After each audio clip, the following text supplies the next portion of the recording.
All right, here's an overview of our entertainment system setup. This is the main one that I use more than anything else. This just controls the smart TV. You can see all of the buttons and you can see them yourself if you look at it. And anyway, so you turn it on.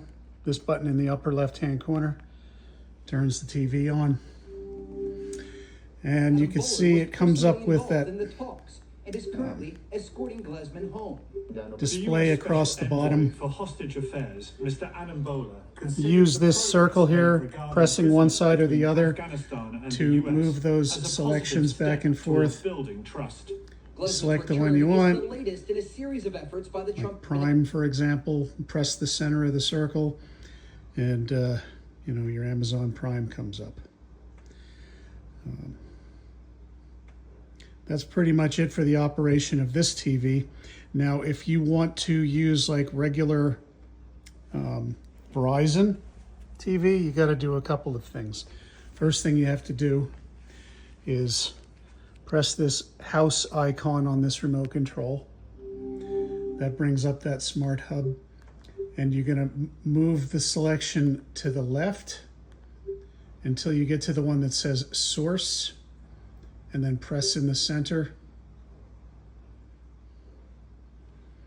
And you can see the different things that are available there. What you want is where it says Apple TV. Press that. And then you won't see anything for a minute.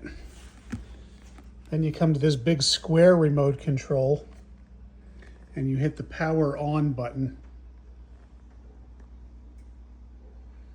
And that turns on the receiver at the bottom. And then that brings you to your Verizon. Then you use this to watch the Verizon. So you can, generally I would go to the guide menu.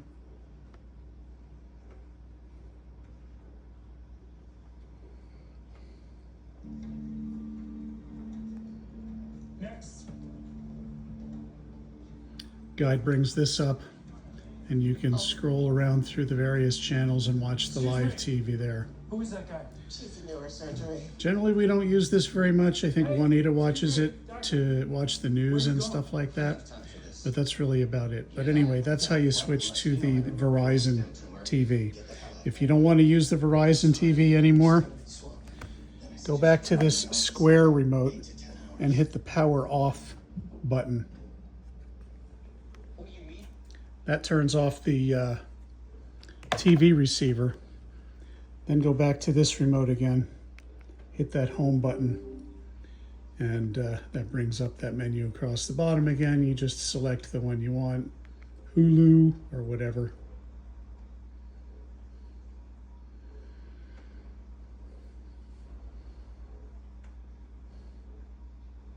That's pretty much it in a nutshell.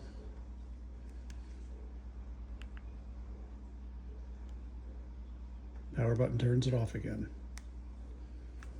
The volume is over here, this little flat bar on the right. If you push it forward, it raises the volume. If you pull it back towards you, it lowers the volume. A couple of speed buttons here.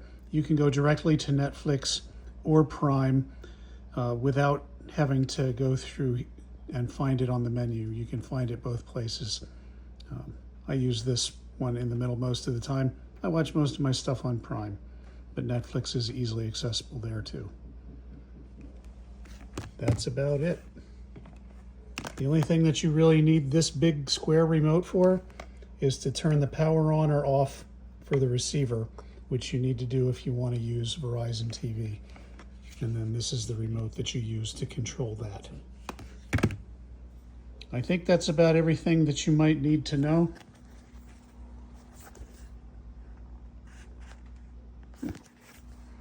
Hopefully that will be satisfactory.